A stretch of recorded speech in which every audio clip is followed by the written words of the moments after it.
Voici le camp de réfugiés de Zahro, au nord du Kurdistan irakien, il y a quelques jours.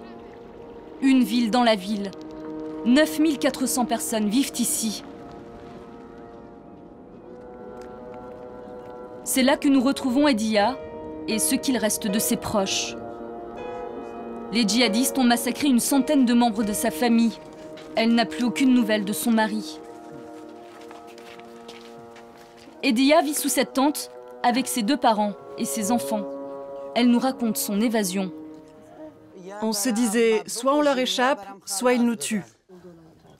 Avec le reste de sa famille, ils ont profité d'une absence de leur geôlier pour s'enfuir en courant, en pleine nuit. J'ai recouvert la bouche de mon neveu pour ne pas qu'il crie.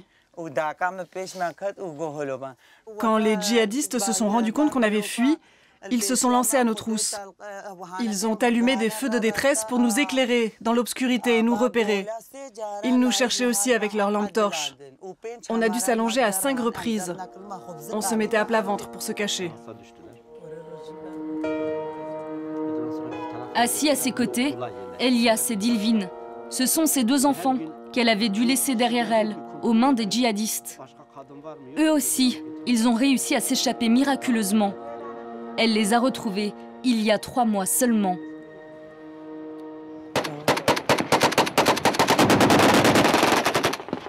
Nous sommes dans le nord-est du Kurdistan irakien. Les Peshmerga, l'armée régulière kurde, affrontent les combattants de l'État islamique. Ils ne sont qu'à quelques mètres. Ces images ont été filmées par un journaliste de la télévision kurde.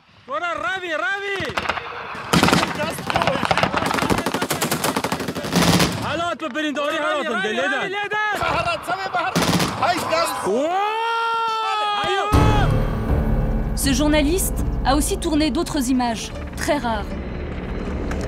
Des images du sauvetage de toute une famille, 51 personnes qui ont réussi à s'arracher des griffes de Daesh. Des Yézidis, cette minorité religieuse persécutée par l'État islamique.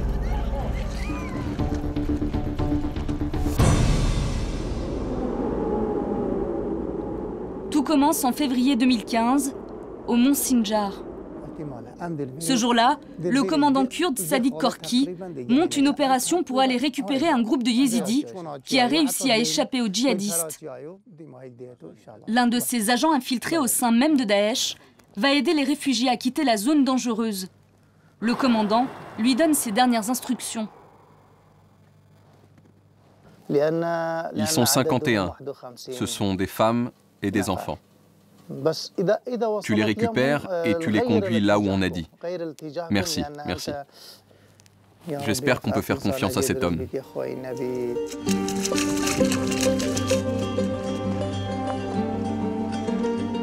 Deux heures plus tard, les combattants kurdes se mettent en route pour une longue traversée du mont Sinjar. Et enfin, ils rejoignent les réfugiés. Les voilà, une seule et même famille. Tous les hommes ont été assassinés. Les femmes, elles, sont devenues des esclaves sexuels. Elles ont vécu l'enfer pendant 6 mois. Parmi les rescapés, Ediya et 4 de ses 6 enfants. Ses 2 aînés, une fille et un garçon de 10 et 11 ans, sont toujours aux mains de Daesh. 1 an plus tard, nous avons voulu savoir ce qu'elle était devenue.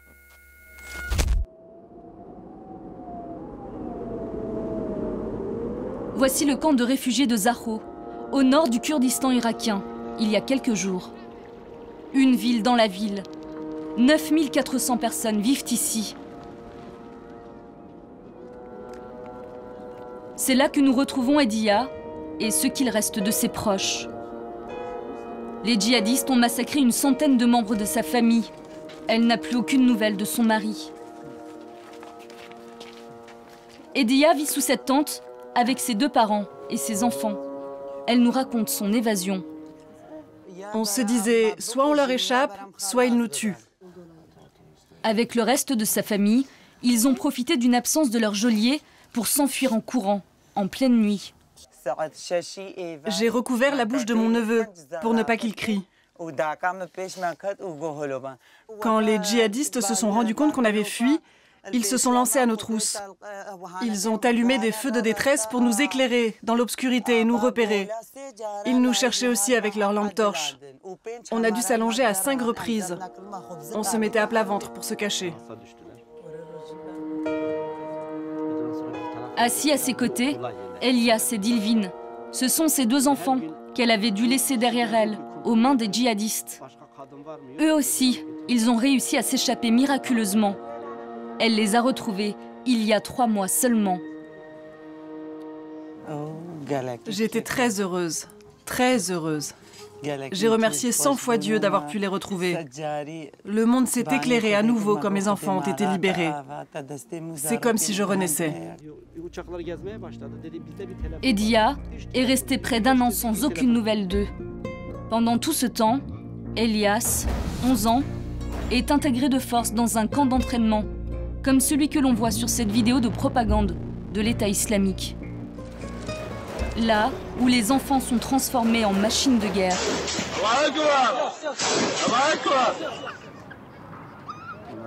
Dilvin, elle, est enfermée 24 heures sur 24. Si on ne leur obéissait pas, ils nous frappaient sur la tête, les épaules, les bras avec des ceintures, des tuyaux, des crosses de fusil. Ils m'ont cassé le bras un jour. Elle savait ce qui l'attendait ensuite, être l'esclave sexuelle d'un djihadiste. Un jour, une de ses amies se suicide pour échapper à ce destin. Ils l'ont obligée à se laver au hammam et c'est là qu'elle s'est taillé les veines. Elle avait aussi les yeux crevés. Je ne sais pas comment elle s'est fait ça.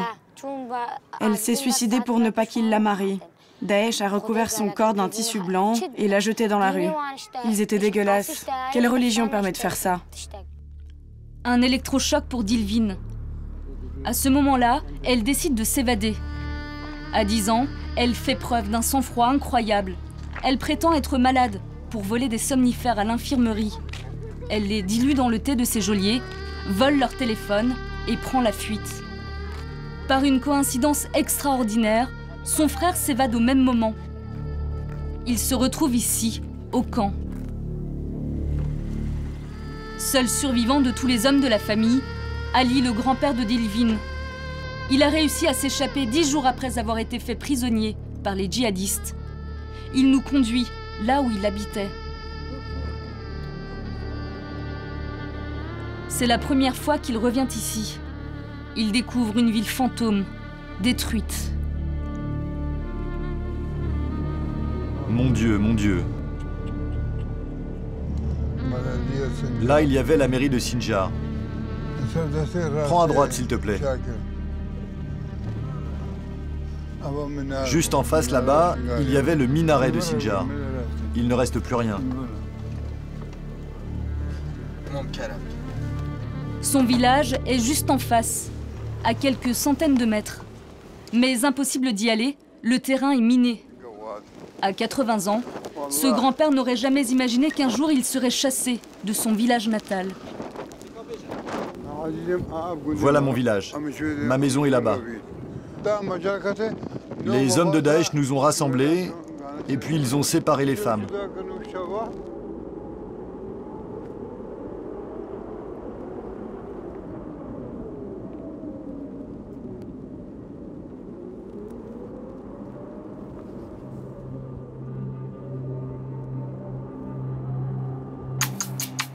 Retour au camp.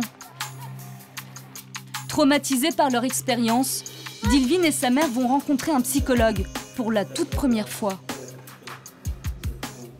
Tu étais aux mains de Daesh? Oui, et maintenant, tous les soirs, je fais des cauchemars. Tu revois défiler les images? Oui, je me souviens du moment où l'on m'a séparée de mes enfants.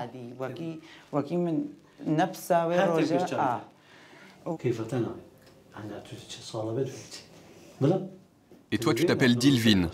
C'est un beau prénom. Pourquoi tu ne vas pas à l'école? Tes sœurs non plus ne vont pas à l'école? J'ai 3 sœurs. Et personne ne va à l'école? La famille a du mal à se réadapter à une vie normale. Dilvin semble parfois oublier les horreurs de sa captivité. Ici, dans ce jardin d'enfants, elle redevient une petite fille de 10 ans pendant quelques instants. Mais la guerre est tout près. À quelques dizaines de kilomètres du camp, il reste 3500 yézidis, toujours aux mains des combattants de Daesh.